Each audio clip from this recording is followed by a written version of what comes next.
Hello, America. I'm Brilyn Hollyhand, 14-year-old conservative commentator and editor-in-chief of the Truth Gazette, here today in Georgia, the great state of Georgia. Been here several times in the past few days working with the Trump campaign. This is something I'm very excited to have on the show. You know, these past few months during coronavirus, we've been doing all of the interviews over Skype. We had Dave Rubin, Alex Clark, Michael Lindell, even Sean Hannity in these last few weeks. I'm very excited to do my first in-person interview since quarantine lockdown here with Erin Perrine, Director of the Press Communications for the Trump 2020 campaign. Erin, thank you so much for making this happen. Yeah, thank you. Absolutely. Erin is on the ground every day working. We were just talking about, before we come on the interview, her crisscrossing across the country, fighting in these battleground states for the President of the United States. It really means a lot. Thank you so much for what you do for our country. No, I'm happy to fight for this president. Absolutely. Let's go ahead and get started here. Erin, the first presidential debate is this Tuesday in Cleveland and is set to be moderated by Fox's Chris Wallace. How is the president preparing for this debate? The president's preparing with traditional debate prep, but you also see him out there giving speeches, and there's really no better debate prep than being president of the United States. Absolutely. We saw him during the 2016 primary take on a very heavy debate schedule against all of the other challengers. So this is a guy who knows how to debate, but he also has 4 years of experience now as president of the United States, real tangible successes. He's out there every day talking to the DC press corps, traveling the country, talking to the American people, so he will be very ready on Tuesday. Everybody's looking forward to watching Tuesday night. The debates are the final push for the candidates to get themselves out there in front of voters before the election. Do y'all expect to see undecided voters turn their support for the president after the debates? We certainly hope that they will. That, you know, we want those undecided voters, those folks who are really trying to figure out what the next 4 years is going to look like for leadership in this country. And we want them to be able to see the clear contrast that exists between Joe Biden's 47 years of failure and President Trump's 4 years of success. I mean, the president says it, what he's been able to do in 47 months, Joe Biden couldn't do in 47 years. Joe Biden's going to have to answer the questions that he refuses to answer on the trail, and he's not getting asked on the trail. Why do you want to raise taxes over $4 trillion? Why do you want to do away with the Trump tax cuts and the opportunity zones that exist that put hard dollars into economically disparaged communities in the United States? Why do you believe in the tenets of the Green New Deal? Why would you go against the Second Amendment and have someone like Beto O'Rourke as your gun guy? You have all of these questions he's not getting that are really policy heavy that you'll see Chris Wallace not only ask him but push on. Absolutely. The first debate on Tuesday comes after mail-in voting has already started in a lot of places across the nation, which means a lot of voters has already cast their ballot in this election. I know the president tried to have a debate added to the schedule before voting started, but the Biden campaign wouldn't agree. No surprise. Is the campaign concerned that ballots have already been cast before the president makes his final pitch to voters? Well, we were concerned, and we are concerned. We did try to have a debate either moved up or added to the front end of the schedule, but Joe Biden and his campaign didn't want to make that happen because he doesn't want to have to stand in front of the American people before votes get counted. But listen, we have an incredible grassroots army here on this campaign. Over 2.2 million volunteers activated, trained, and deployed across this country, knocking doors, making phone calls, talking to supporters, and that ground game can really drive up turnout for the president. If you get a knock on your door, you're 17% more likely to go and vote. We have these neighborhood team leaders who build out a turf, and they have volunteers recruited and trained. Their work and their turnout efforts can drive turnout in their community up for President Trump by 15%. You don't see that with the Joe Biden campaign. They're not out knocking doors, talking to voters. So yes, we wanted an earlier debate. We want that contrast of ideas. But even if you don't get to see it on TV, you'll probably see it in your neighborhood from your family, your friends, and your neighbors who are talking to you about what's at stake. Absolutely. I was talking to Hogan Gidley a few weeks ago via Skype during coronavirus, and we were talking about the grassroots efforts across the nation, just the people that are, he said, spending their own time on their own dime and just going across the nation. It really means a lot. Sleepy Joe, as the president likes to call him, has been calling an early morning lid pretty often lately. And for those of you that don't know, a lid is a signal to the press that you won't be making any public appearances that day. Now, just my opinion here, the Democrat presidential candidate shouldn't be not making any public appearances on any day with less than 40 days until the election. But on the other hand, just yesterday, President Trump campaigned in Florida, Georgia, and Virginia.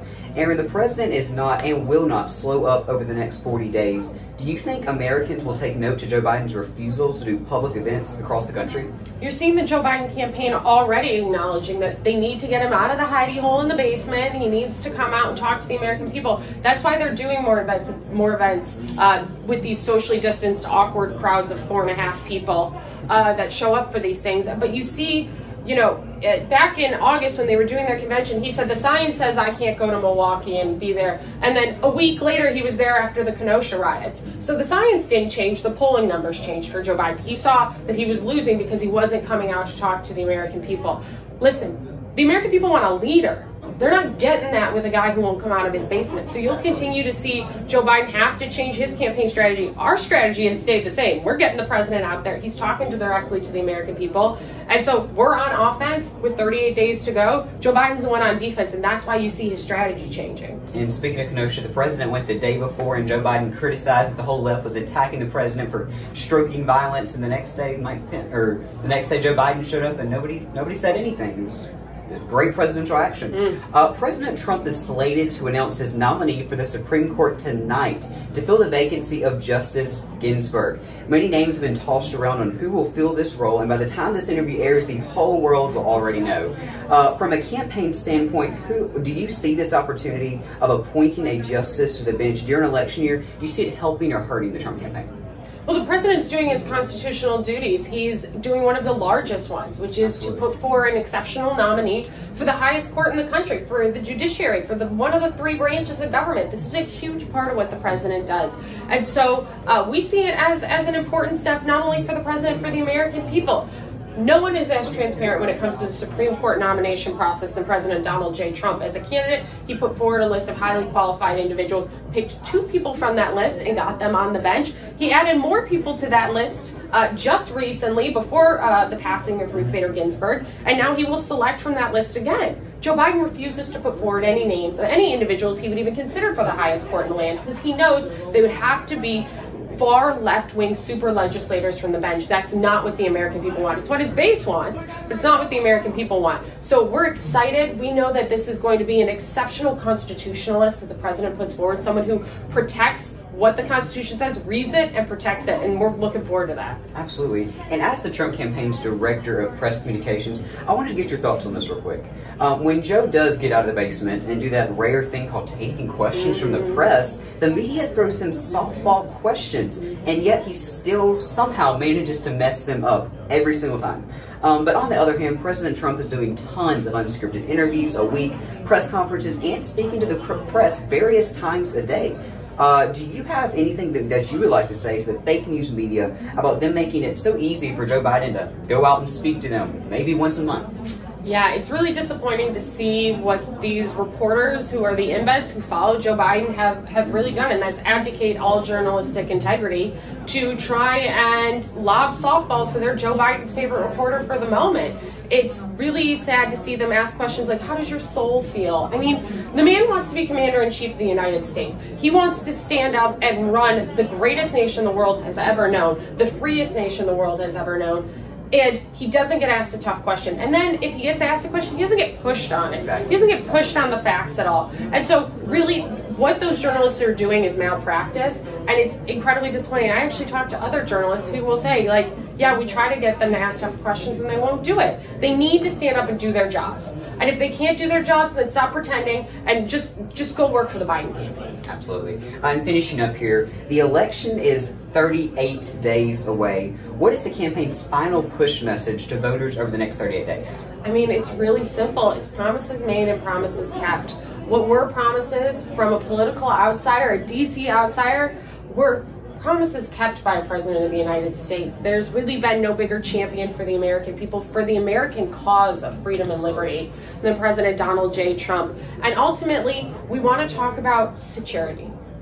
If it's national security, if it's building the wall at the southern border, or rebuilding our military, or rebuilding the Veterans Administration to make sure our veterans get the care they need, it's about security. It's also about economic security. Paychecks going up, more opportunity, easier to open a business, less regulation. We know what a Trump economy looks like. It's booming. Absolutely. We know what a Joe Biden economy looks like. It's stagnant. It doesn't have opportunity. So it's really about security. And America's more secure with President Trump at the helm. Absolutely. And you just said at your event earlier that we are 5 Tuesdays away from the election. 38 days seems like a lot, but we are just 5 Tuesdays away from the most critical election in U.S. history. Erin Perrine, Director of Press Communications for the Trump 2020 campaign, thank you so much for doing this. It means a lot. Make sure you follow The Truth Gazette on Facebook, Twitter, Instagram, and Parler, and go to thetruthgazette.com. And while you're on Twitter, go follow Erin Perrine there as well. Thank you so much for joining us. God bless and stay safe.